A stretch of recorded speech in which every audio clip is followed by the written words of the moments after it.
तो बहुत सुंदर प्रसंग चल रहा है। हम सब देख रहे हैं कि किस प्रकार जो ध्रुव महाराज है भगवत धाम जा रहे हैं और कैसे उन्होंने ये जो भगवान की भक्ति करके भगवत धाम को प्राप्त किया है। तो ये जो उनका आख्यान है उसको सुनने से क्या-क्या लाभ होने वाले हैं ये बताया गया है। तो कितने श्लोकों में मतलब 8 श्लोकों में ये इस ध्रुव महाराज के आख्यान सुनने से लाभ जो बताए गए हैं, तो मतलब 1 बार नहीं, 2 बार नहीं, 3 बार नहीं, तो 8 बार बताया जा रहा है। ये ध्रुव महाराज का आख्यान सुनना कितना महत्वपूर्ण है। दैट मीन्स यहाँ पे ये सिद्ध हो रहा है कि जो भी भगवान के शुद्ध भक्त है, उनके चरित्र, यश, कार्यकलाप, गुणगान, उनके दिनचर्या, उनकी भगवत भक्ति के प्रति जो प्रेम है, भगवान के प्रति जो उनका आकर्षण है, वो कितना महत्वपूर्ण है। जैसे बताया जाता है ना कि जैसे हम संग करते हैं वैसे गुण हम प्राप्त करते हैं। तो इसलिए यहाँ पे बताया जा रहा है कि ऐसे शुद्ध भक्तों की संग करने से अभी ध्रुव महाराज का संग हम कैसे कर रहे हैं? उनकी लीलाओं को श्रवण करके, उनके कार्यकलाप को सुनकर हम उनका संग कर रहे हैं। और दैट मीन्स हम क्या कर रहे हैं? जब हम संग करते हैं तो उनके अंदर जो गुण है वो हमें भी प्राप्त हो जाते हैं। जैसे लोहा लोहा जो होता है वो जब स्पर्श का स्पर्श करता है तो उसमें भी वो सोने का गुण आ जाता है। उसी प्रकार हम देख रहे हैं कि जब हम इन शुद्ध भक्तों का श्रवण कीर्तन श्रवण लीलाओं का कीर्तन श्रवण करेंगे तो धीरे धीरे हमारा हृदय का जो कल्मश है वो नष्ट हो जाएगा और हमें भी वो गुण धीरे धीरे आने लगेंगे। तो इसलिए 1 बार नहीं, 2 बार नहीं, तो 8 बार इस जो भगवान के शुद्ध भक्त है ध्रुव महाराज, उनके लीलाओं का गुणगान हो रहा है। दैट मीन्स हमें ये समझना है कि हमें कितना बार भगवान के ये शुद्ध भक्त ध्रुव महाराज है, उनका हमें लीलाओं का श्रवण करना चाहिए। जैसे यहाँ पे बताया ना कि अभी देखिए श्लोक संख्या 46 में क्या बताया जा रहा है कि जो भी ध्रुव महाराज के आख्यान को सुनता है, श्रद्धा तथा भक्ति के साथ उनके शुद्ध चरित्र को समझने का बारंबार प्रयास करता है, वह शुद्ध भक्तिमय धरातल प्राप्त करता है। मतलब देखिए, मतलब जब हम शुद्ध भक्तों की ये जब गुणगान यश जो है हम जब उनके चरित्र के बारे में बारंबार श्रवण करते हैं तो हमारे हृदय में जो श्रद्धा है वो बढ़ जाती है और भक्ति के प्रति जो भक्ति के साथ उनके शुद्ध चरित्र को जब समझते हैं तो शुद्ध भक्तिमय धरातल को हम प्राप्त करते हैं। हाँ? मतलब हमारे हृदय में ये जो शुद्ध भक्ति है वो धीरे धीरे प्रवेश करने लगती है। और कैसे होते हैं? जब ऐसे हम बारंबार श्रवण करने से क्या होता है? व्यक्ति हम जो है शुद्ध भक्ति करने का प्रयास करने लगते हैं। और बताया जाता है कि जिस प्रकार से शुद्ध भक्ति हम धीरे धीरे करने लगेंगे तो क्या होता है, इस जगत के इस भौतिक जगत में जो 3 प्रकार के ताप जो होते हैं उसको हम नष्ट कर सकते हैं। तो हम 3 प्रकार के तापों को जानते हैं, कौन से हैं? आध्यात्मिक, आदि दैविक तथा आदि भौतिक। ये जो 3 प्रकार के ताप है और साथ ही साथ हम देखते हैं कि 4 प्रकार के कष्ट भी होते हैं, जन्म, मृत्यु तथा जरा और व्याधि। ये जो 7 प्रकार के जो कष्ट है, ये 3 तो बताए गए हैं और उसके साथ ये 7 प्रकार के इसके साथ ये 4 प्रकार के जो कष्ट है मतलब सब मिला के जो 7 कष्ट है, उसको भी हम लांघ सकते हैं, उसको भी हम परे जा सकते हैं। इसलिए यहाँ पे बताया जाता है कि ऐसे शुद्ध भक्तों का चरित्र का गुणगान एक बार नहीं तो बारंबार करने से हम क्या हो गए शुद्ध भक्ति के धरातल पर स्थित हो जाते हैं। और जब इस प्रकार से शुद्ध भक्ति के धरातल पर स्थित होने पर हम ये सारे जो 7 प्रकार के कष्ट का है वो निर्मूलन हो जाता है। मतलब ऐसा नहीं है कि वो कष्ट हमारे जीवन में नहीं आएंगे, वो कष्ट तो हमेशा बने रहेंगे क्योंकि हम भौतिक जगत में हैं, लेकिन उन कष्टों का सामना करने की शक्ति हमें प्राप्त होती है। जैसे हम जब देख रहे हैं ना कि ध्रुव महाराज के जीवन में भी कष्ट थे ना, कि उनके पिता ने उनसे प्यार नहीं किया। उनके माता से भी वो ज्यादा उन्मुख नहीं रहते थे उनके पिताजी। हम्म तो उनके माता के जीवन में भी कष्ट था, उनके स्वयं के जीवन में भी कष्ट था। और जब उन्होंने सोचा कि मुझे वन में जाके भगवान को प्राप्त करना है, तब भी उनको शारीरिक कष्ट हुआ है, मानसिक कष्ट हुआ है। तो मतलब क्या, कि भक्त के जीवन में कष्ट तो रहेगा ही, लेकिन उसको सामना कैसे करना है, ये हमें शक्ति प्राप्त होती है। तो इसलिए कहा जा रहा है कि ये जब हम शुद्ध भक्ति करने का प्रयास करते हैं, तो हमारे जीवन के कष्ट नष्ट होने लगते हैं। मतलब हमें वो शक्ति प्राप्त होती है कि इस भौतिक जगत में रहते हुए इन कष्टों का कैसे सामना करते हैं। क्योंकि हमारे सामने ये सारे उदाहरण के रूप में शुद्ध भक्तों के चरित्र होते हैं, और उनको देखकर हम समझ सकते हैं कि अगर इनके जीवन में कष्ट आ सकता है, अगर ये इतने शुद्ध भक्त होते हुए भी इनके जीवन में दुख आता है, तो हम तो एक साधारण जीव हैं, हमारे जीवन में तो आने ही वाले हैं।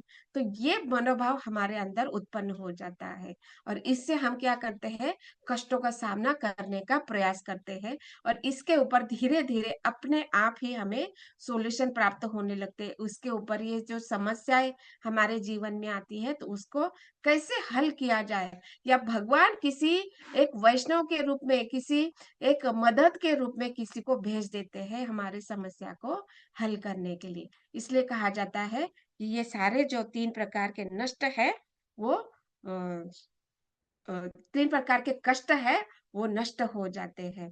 और इसलिए यहाँ पे बताया जाता है कि ऐसे शुद्ध भक्त भगवान के प्रिय होते हैं। तो इसके लिए कहा गया अच्युत प्रिय। ध्रुव महाराज को क्या शब्द प्रयुक्त हुआ है? अच्युत प्रिय, मतलब जो भगवान को प्रिय होते हैं। मतलब हम देखिए, अभी हमारे लिए भगवान प्रिय है, क्योंकि हमारे सारे कार्य भगवान के लिए है, उनके प्रसन्नता के लिए है। लेकिन भगवान के दृष्टिकोण से जब हम देखते हैं, तो ऐसे ध्रुव महाराज जैसे शुद्ध भक्त उनको प्रिय होते हैं। इसलिए ध्रुव महाराज को अच्युत प्रिय कहा गया है। और इनके लिए, इनके विषय में सुनने से हम क्या होंगे, तो इसके लिए श्रील प्रभुपाद 46 के तात्पर्य बता रहे हैं कि परम पुरुष प्रिय उनके भक्तों के विषय में सुनना भी सुखद लगता है और सामर्थ्यशाली है। यदि कोई कोई इस अध्याय को पढ़कर और सुनकर ध्रुव महाराज के विषय में निरंतर पढ़े, तो उसे इच्छा अनुसार जीवन की परम सिद्धि प्राप्त हो सकती है। दैट मीन्स यहाँ पे बताया जा रहा है कि हम जब जो इच्छा करते हैं, तो हमारी इच्छा कैसी होनी चाहिए, भौतिक नहीं तो आध्यात्मिक होनी चाहिए। और जब हम इस प्रकार की आध्यात्मिक इच्छा करेंगे, तो हमारी इच्छा अनुसार हमें वो परम सिद्धि प्राप्त हो सकती है। और कैसे? इसके लिए कोई कष्ट नहीं करना है, कि इसके लिए कोई योग, प्राणायाम या ध्यान धारणा, आसन या अष्टांग योग या हठ योग, इस प्रकार का कोई भी योग या ज्ञान, मतलब बहुत वेदों का अध्ययन भी नहीं करना है। और बहुत हम देखते हैं कि जो कर्मी जन है, वो अलग अलग प्रकार के यज्ञ अनुष्ठान वगैरह करते हैं, वो भी करने की आवश्यकता नहीं है। केवल हमें क्या है, ऐसे शुद्ध भक्तों की चरित्रों का गुणगान सुनना है, केवल पढ़ने से। और कैसे? निरंतर पढ़ने से हमारे जीवन की परम सिद्धि प्राप्त हो सकती है। इसलिए हम देखते हैं कि ध्रुव महाराज की जो आख्यान सुनने का जो लाभ है, वो 8 श्लोकों में बताया गया है। तो इससे हम समझ सकते हैं कि ये ऐसे महान भक्त के गुणगान सुनने से क्या होता है, भक्त होने का, हम क्या हो जाएंगे, धीरे धीरे भक्त बनेंगे। क्योंकि शुद्ध भक्ति हमारे हृदय में प्रवेश कर रही है, तो धीरे धीरे हम भक्त बनेंगे, और भौतिक जीवन की समस्त दुखद अवस्थाओं का अंत होगा। दैट मीन्स हम भी उस शुद्ध भक्ति के स्तर पर स्थित हो सकते हैं। यही बात यहाँ पे इस श्लोक में बताया जा रहा है, श्लोक संख्या 46 में। और श्लोक संख्या 47 में क्या बताया जा रहा है, कि जो इस आख्यान को सुनता है, वो उत्तम गुणों को प्राप्त करता है। तो इसको कैसे समझेंगे, तो एक उदाहरण दिया जाता है। जो बहुत अग्नि तपा हुआ है, और उस अग्नि में लोहे को अगर डाल दिया जाए, हम्म, तो लोहे को अगर डाल दिया जाए, तो वो लोहा कैसे होता है, वो अग्नि के गुण आत्मसात कर लेता है और थोड़े समय के बाद कैसा होता है, वो लोहा जो है अग्नि के जैसे ही शक्ति प्राप्त करता है। तो कभी-कभी वो लोहा का टुकड़ा है या वो जो अग्नि के समान है, वो समझ में नहीं आता है। इसलिए हम देखते हैं कि वो जो अग्नि में जला हुआ जो लोहे का टुकड़ा है, वो अग्नि के समान गुण प्राप्त करता है। उसी प्रकार जब हम ध्रुव महाराज की संगति करेंगे, उनका आख्यान सुनेंगे, तो हमें भी उनके जैसे गुण प्राप्त हो सकेंगे। जैसे हम देखते हैं कि लोहा जो होता है, उसका गुण अलग है और अग्नि का गुण अलग है। लेकिन जब वो अग्नि की संगति करता है, तो वो लोहा अग्नि का गुण प्राप्त करता है। उसी प्रकार ध्रुव महाराज का संगति करने से हमारे अंदर भी वो गुण प्राप्त हो जाएंगे। और कौन से गुण बताए जा रहे हैं? महानता, मतलब इस जगत में भी हम महान बनना चाहते हैं। हम सोचते हैं ना कि हमारा कार्य महान होना चाहिए, हाँ? तेज होना चाहिए, मतलब हमारे शब्द के ऊपर ऐसा दूसरों के ऊपर ऐसा प्रभाव होना चाहिए कि वो तुरंत मान जाना चाहिए। हम्म और बड़प्पन चाहता है, मतलब ख्याति जब बोलते हैं ना, यश, लाभ तथा ख्याति, प्रसिद्धि चाहता है। तो ये गुण भी हम प्राप्त कर सकते हैं, ये बात बताए जा रहे हैं। और उसका प्राप्त करने की विधि क्या है कि अ, इसके लिए जो विचारवान पुरुष सम्मान चाहते हैं, उनके लिए उचित साधन यही है कि ध्रुव महाराज जैसे शुद्ध भक्तों का आख्यान को सुनना। केवल सुनने से यश, लाभ, ख्याति और प्रसिद्धि, ये सब कुछ हमें प्राप्त हो सकता है। ये बात यहाँ पे बताए जा रहे। और तात्पर्य में श्रील प्रभुपाद बताते हैं कि इस संसार में सभी लोग लाभ, सम्मान तथा ख्याति की चाहत रखते हैं। सभी सर्वोच्च सम्मानित पद चाहते हैं। सभी महान पुरुषों के गुणों के विषय में सुनना चाहते हैं। महान पुरुषों की महत्वाकांक्षाएं ध्रुव महाराज के कार्यकलाप के आख्यान को केवल सुन तथा समझकर पूरी की जा सकती है। मतलब देखिए, जैसे कि मैंने बताया ना कि किसी भी योग की आवश्यकता नहीं है, किसी भी बहुत वैदिक ज्ञान की आवश्यकता नहीं है, किसी भी अन्य कष्टकारक जो योग पद्धति है या भगवान को प्राप्त करने की जो योग मार्ग या विधियां बताई जाती है, वो भी हमें करने की आवश्यकता नहीं है। बस घर में बैठो और आराम से जो सत्संग हो रहा है, जो वरिष्ठ वैष्णव है, वो जो कथा कर रहे हैं, तो उसको बस बहुत ध्यान पूर्वक, बहुत दृढ़ता से, श्रद्धा से जब हम श्रवण करेंगे, तो हमारा हृदय शुद्ध हो जाएगा और धीरे धीरे हमें वो शुद्ध भक्ति प्राप्त होगी। और इससे क्या होगा?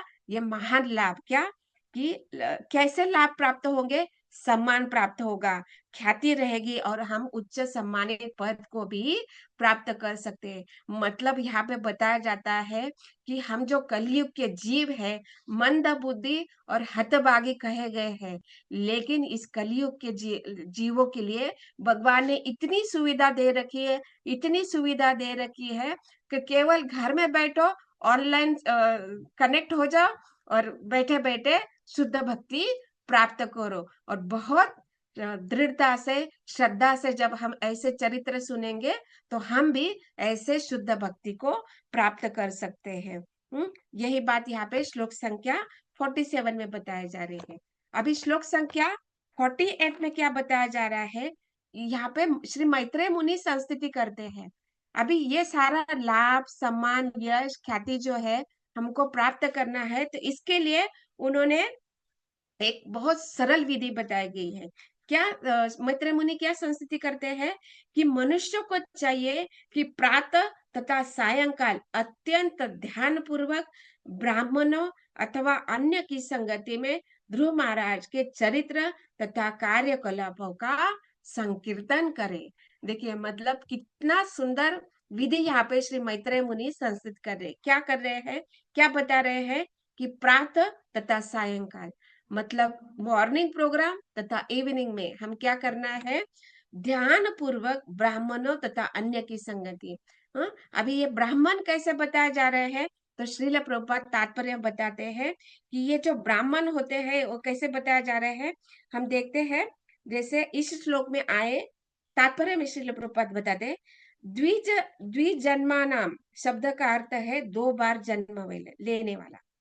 कोई भी व्यक्ति अंतरराष्ट्रीय कृष्ण भावनामृत संघ में सम्मिलित हो सकता है और द्विज होने के नाते द्विज होने के लिए दीक्षित हो सकता है। जैसे जैसी सनातन गोस्वामी ने संस्तुति की है, दीक्षा तथा प्रामाणिक प्रशिक्षण की विधि से कोई भी मनुष्य द्विज बन सकता है। पहला जन्म तो माता पिता देते हैं, किंतु दूसरा जन्म आध्यात्मिक पिता तथा वैदिक ज्ञान से संभव होता है। जब तक मनुष्य द्विजन्मा नहीं होता, वह भगवान तथा उनके भक्तों के दिव्य विशेषताओं को नहीं समझ सकता।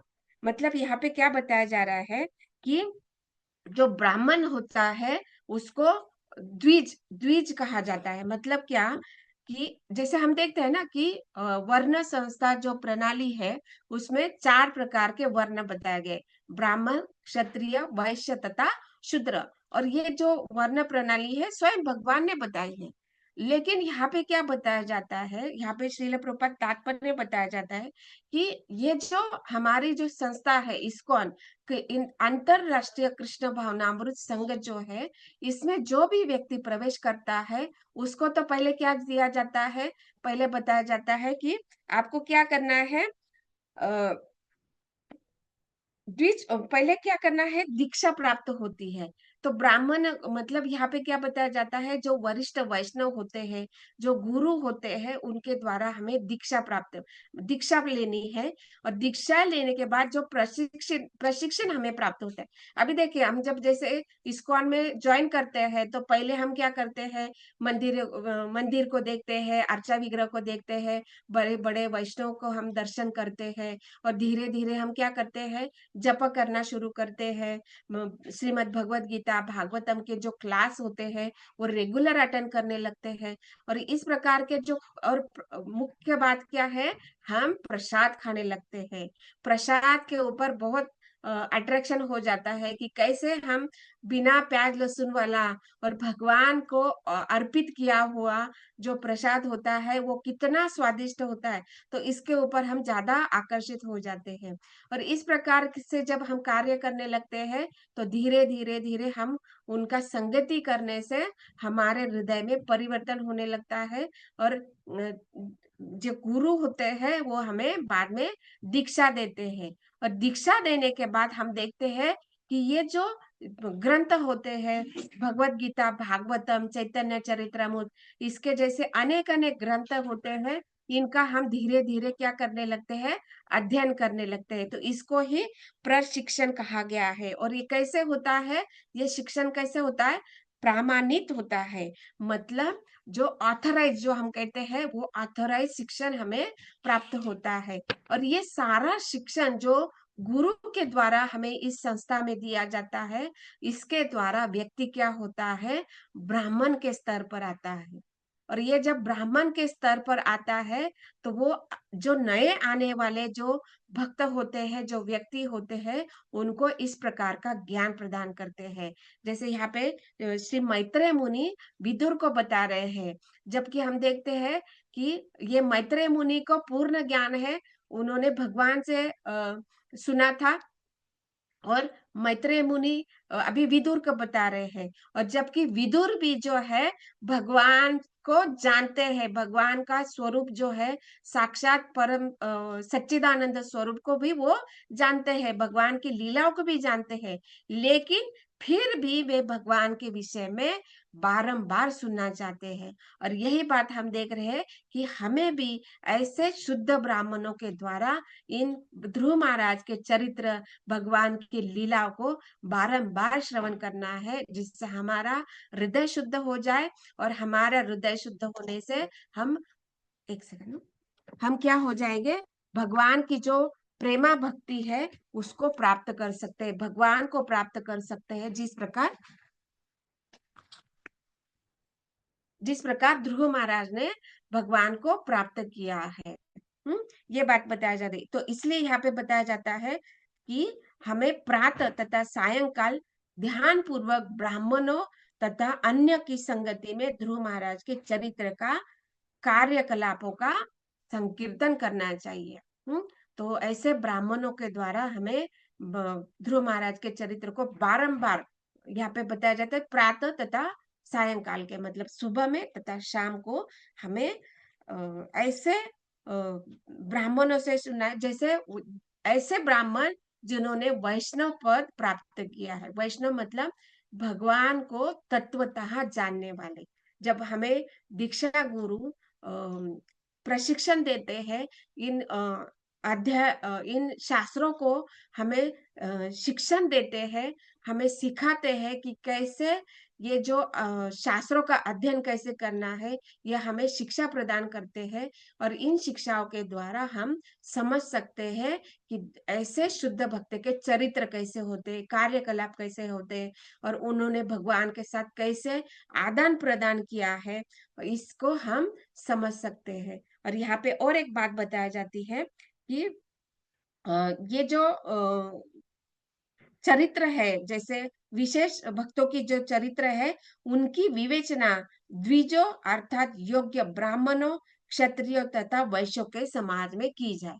मतलब ये पहले कैसे होता था कि ब्राह्मण ही ये सारी बातें बताते थे, लेकिन इसका चरित्र का विवरण कैसे होता था, ब्राह्मणों के साथ ब्राह्मण, क्षत्रिय तथा वैश्यों के लिए होता था। लेकिन कलयुग के जगत में हम देख कलयुग के समय में हम देखते हैं कि क्या बताया जा रहा है तात्पर्य में, कलयुग में सारे ही जीव कैसे हैं, शूद्र बताए जाते हैं।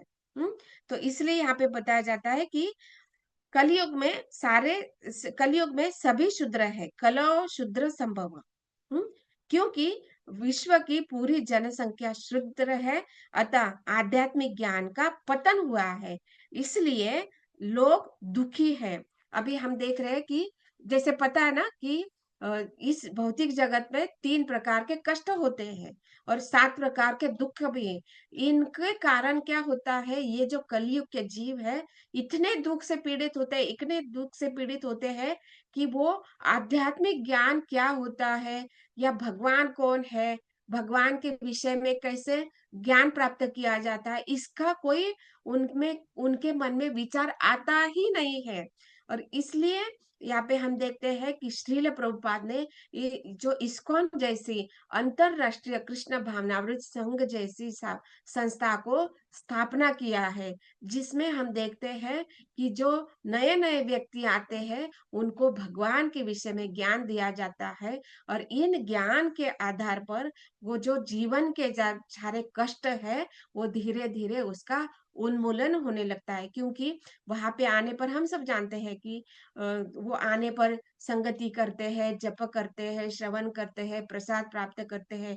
तो इन सारे कार्यों के द्वारा क्या होता है, उनमें भी वो भगवान के प्रति आकर्षण निर्माण होता है, और धीरे धीरे भगवान के प्रति आकर्षण होने से धीरे धीरे उनमें वो ज्ञान आने लगता है। क्योंकि वो अभी वैष्णव की संगति कर रहे हैं, और वैष्णव की संगति से धीरे धीरे ज्ञान आता है, तो धीरे धीरे वो भक्ति करने लगता है। और इस प्रकार से क्या होता है, इनके जीवन में जो दुख होता है, उसका कष्ट सहने की उनको शक्ति प्राप्त होती है।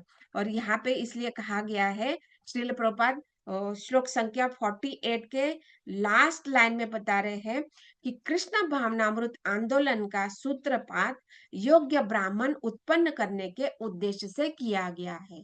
मतलब यहाँ पे बताया जा रहा है ना, मैत्रेय मुनि क्या संस्तुति कर रहे हैं कि आपको सुबह तथा शाम के समय में ध्रुव महाराज जैसे शुद्ध भक्त का चरित्र तथा कार्यकलाप अत्यंत ध्यान पूर्वक ब्राह्मणों के संगति से सुनना है। और यहाँ पे बताया जा रहा है कि श्रील प्रभुपाद बोल रहे हैं कि हमारी संस्था में ऐसे ब्राह्मणों को उत्पन्न किया जाता है, उद्देश्य से ये स्थापना संस्था स्थापित किए गए हैं, जिससे हम ब्राह्मणों को उत्पन्न कर सके। दैट मीन्स यहाँ पे ऐसा प्रशिक्षण दिया जाता है कि जो व्यक्ति शुरुआत में अभक्त होता है, उसको किसी भी प्रकार का ज्ञान नहीं होता है, लेकिन जैसे ही वो संगति करने लगता है, दीक्षा गुरु के द्वारा दीक्षा प्राप्त करके शिक्षा गुरु से शिक्षा प्राप्त करता है, प्रामाणिक प्रशिक्षण प्राप्त करता है, तो वो इन सारे भगवान विषय जो ज्ञान है, दिव्य ज्ञान है, तत्वता जानने लगता है, तो वो शूद्र से लेकर वो ब्राह्मण के स्तर तक आ जाता है। और ऐसे ब्राह्मणों के द्वारा जब हम ऐसे शुद्ध भक्तों का चरित्र सुनते हैं, तो हमारे हृदय के सारे कल्मश दूर हो जाते हैं, हमारे सारे जीवन के कष्ट दूर हो जाते हैं, और इस प्रकार से हम क्या होते हैं, सुखी बनने का प्रयास करने लगते हैं। और हम देखते हैं कि वैष्णव के जीवन में कितने भी कष्ट होने पर भी उनमें दुख, उनके चेहरे पर या उनके आचरण से, उनके विचार में किसी भी प्रकार का दुख जो होता है, वो लेश मात्र भी हमें अनुभव नहीं होता है, क्योंकि उन्होंने ये जो आध्यात्मिक ज्ञान है उसको प्राप्त किया है। और कैसे प्राप्त किया है?